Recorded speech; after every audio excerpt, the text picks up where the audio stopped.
성소로 가네. 영광스러운 이곳에 우리 기쁘게 왔네. 거룩한 보좌 앞에서 따뜻함을 느끼네. 우리 마음 경배하며 찬양의 제사 드리네. 찬양의 제사 드리며 성소로 들어갑니다. 찬양의 제사 드리며 성소로 들어갑니다. 우리 모두 주님께, 우리 모두 주님께 감사의 제사를 드리세. 우리 모두 주님께 기쁨의 제사 드리세.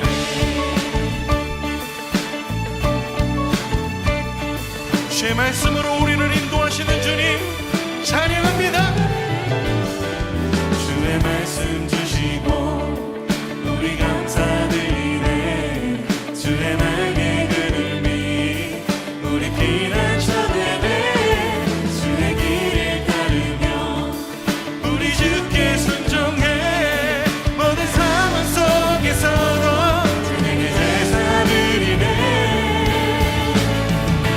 찬양의 제사 드리며 성소로 들어갑니다. 찬양의 제사 드리며 성소로 들어갑니다. 우리 모두 주님께 감사의 제사를 드리세. 우리 모두 주님께 기쁨의 제사. 우리 모두 주님께, 우리 모두 주님께 감사의 제사를 드리세. 우리 모두 주님께 주의 이름과 말씀을 주셔서 우리를 붙드신 주님 앞에 우리 영광의 박수 올려드립시다. 주님 찬양받기 영광하십니다.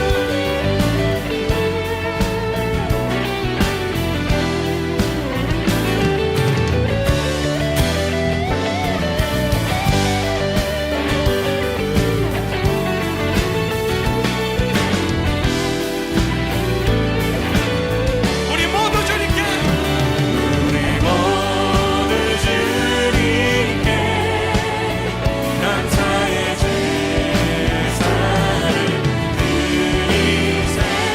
우리 모두 주님께 기쁨의 제사.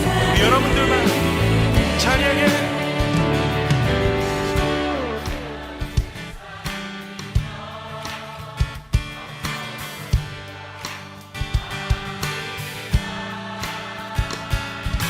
찬양의 제사 드리며 성소로 들어갑니다.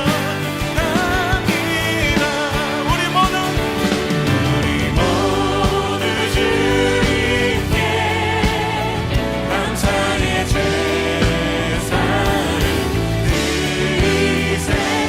우리 모두 주님께 기쁨의 제사 드리세.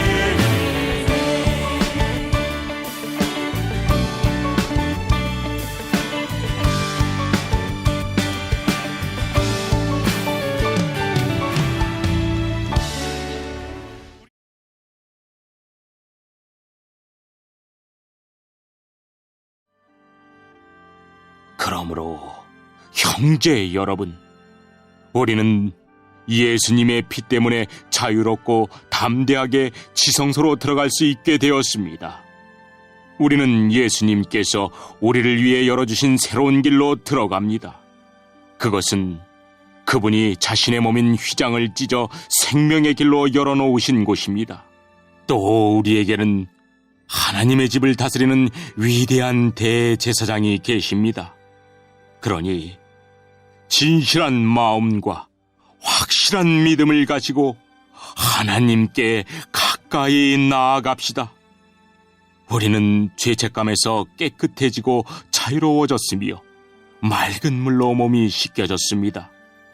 하나님께서는 약속하신 것을 지키시는 신실한 분이니 우리가 고백한 소망을 굳게 붙듭시다. 서로 돌아보고 사랑을 베풀며 선한 행동을 하도록 격려합시다. 어떤 사람들이 하는 것처럼 교회의 모임에 빠져서는 안 됩니다. 그날이 가까이 다가오는 것을 볼수록 함께 만나며 서로를 격려해야 할 것입니다.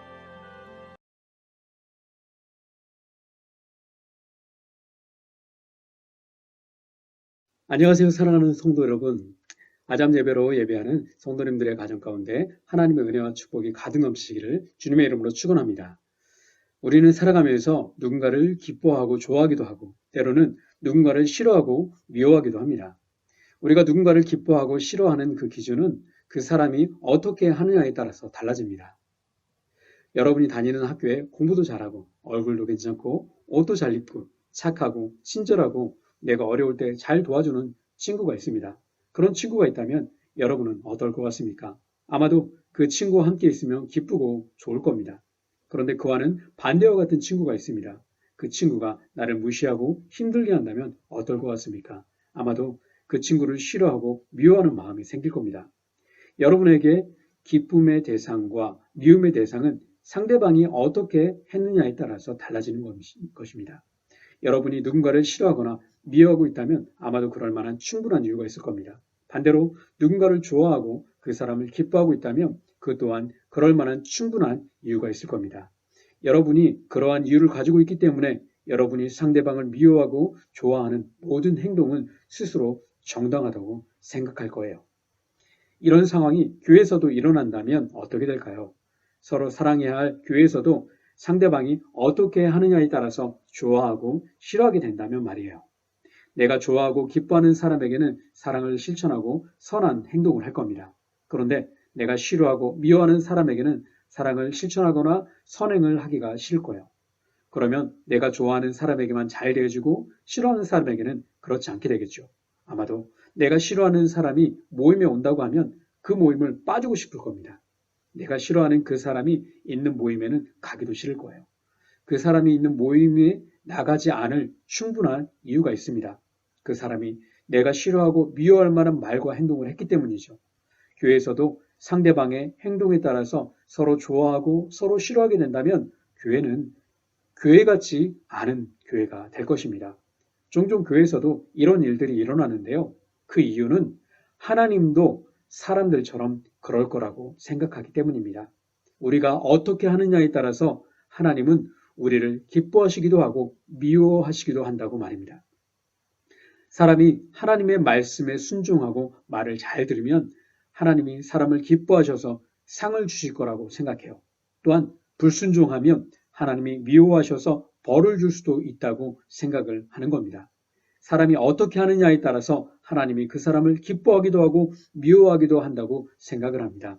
사람들이 싫어하고 미워하는 사람을 하나님도 미워하고 싫어하고 벌을 내실 거라고 생각을 한다는 거예요. 그렇다면 과연 하나님이 사람들이 생각하는 것처럼 하나님도 상대방이 어떻게 하느냐에 따라서 그 사람을 기뻐하시기도 하고 미워하시기도 하실까요? 그러나 하나님은 결코 그런 분이 아닙니다. 하나님은 여러분을 있는 그 자체만으로도 기뻐하시고 사랑하십니다.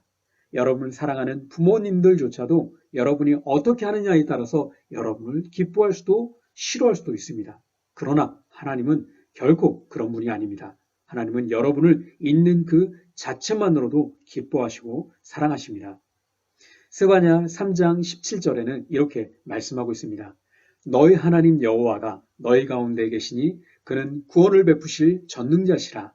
그가 너로 말미암아 기쁨을 이기지 못하시며 너를 잠잠히 사랑하시며 너로 말미암아 즐거이 부르며 기뻐하시리라 하리라. 하나님이 이런 말씀을 하시는 배경은 이스라엘 백성들이 우상을 숭배하고 불순종하고 하나님을 아예 떠나버린 상황에서 하시는 말씀이었습니다. 사람들은 생각하기를 하나님은 이런 이스라엘 백성들을 싫어하시고 미워하셔서 벌을 내실 거야 라고 생각을 했습니다. 그런데 하나님은 이스라엘 백성이 하나님을 떠나서 우상 숭배와 불순종을 했음에도 불구하고 하나님은 이스라엘 백성들을 기뻐하시고 사랑하셨습니다. 그래서 이스라엘 백성이 그 죄로 말미암아 고통받을 그때에 구원을 베풀어 주시겠다고 약속을 하십니다. 그리고 하나님을 떠나고 우상 숭배와 불순종으로 가득한 이스라엘 백성임에도 불구하고 하나님이 이스라엘 백성을 구원하실 뿐만 아니라 이스라엘 때문에 너무 좋아서 그 기쁨을 이기지 못하실 거라고 고백하고 있는 말씀입니다. 하나님을 떠나고 이스라엘 백성들이 우상 숭배하고 불순종했는데 그 이스라엘 백성이 뭐가 그리도 좋고 그들을 왜 기뻐하셨을까요? 사람의 생각으로는 이해할 수 없지만 하나님은 그러한 분이십니다. 여러분은 존재 자체만으로도 하나님이 너무 기뻐하시고 그 기쁨을 이기지 못하시고 즐거워하시는 존재입니다. 하나님이 우리 때문에 즐거이 노래를 부르실 정도로 기뻐하신다고 말씀하십니다. 그렇기 때문에 여러분이 고통 가운데 있을 때 여러분을 구원해 주시고 다시 하나님께로 돌아와 회복하고 치유받게 해주시는 것입니다. 하나님은 저와 여러분을 있는 그 자체만으로도 너무 기뻐하십니다. 그리고 그 하나님은 우리에게 복을 주시고 은혜를 주시고 축복을 내려주시고 한시도 눈을 떼지 않으시고 저와 여러분을 사랑의 눈빛으로 바라보고 계십니다.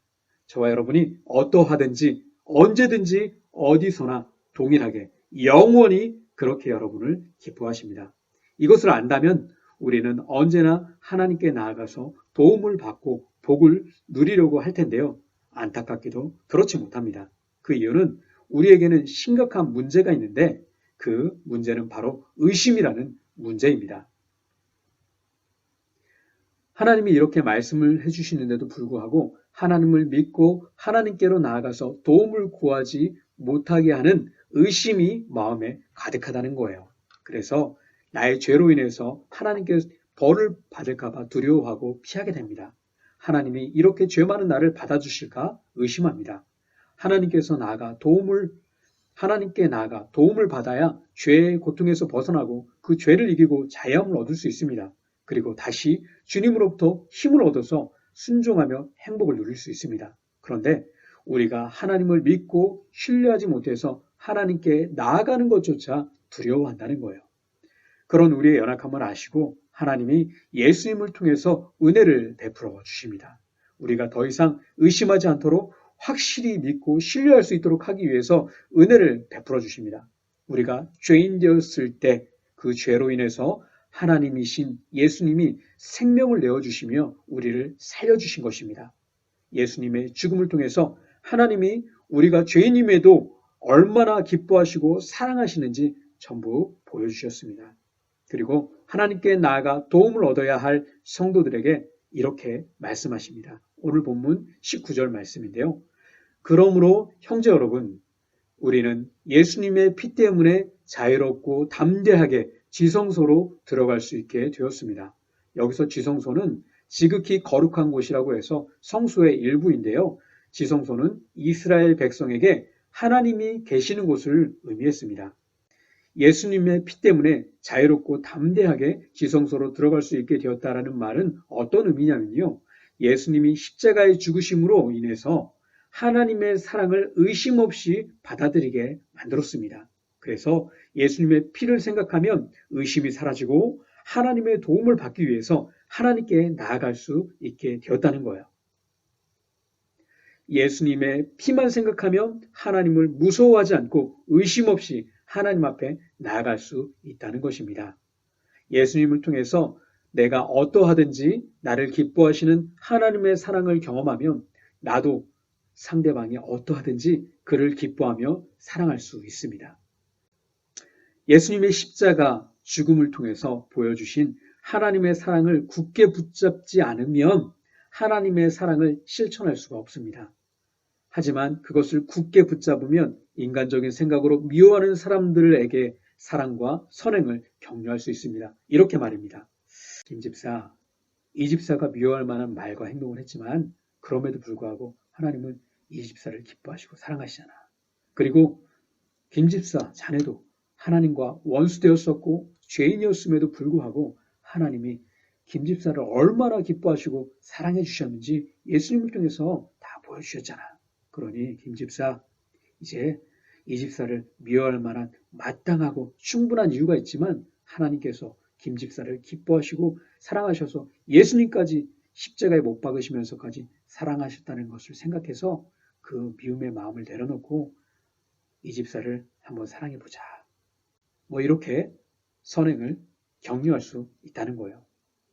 복음이 약해지면 약해질수록 인간적인 생각, 죄적인 생각, 세상적인 생각이 우리의 생각을 사로잡게 될 겁니다. 충분한 이유가 있고 그럴듯한 이유가 있기 때문에 그 생각에 사로잡혀서 서로 사랑하기를 포기할 수 있습니다. 그러한 시대를 보면 우리는 더욱 모이기를 힘써야 합니다. 그리고 하나님이 우리가 죄인임에도 불구하고 예수님을 죽이시기까지 우리를 기뻐하시고 사랑하셨다라는 것을 서로 이야기하면서 사랑을 격려해야 합니다.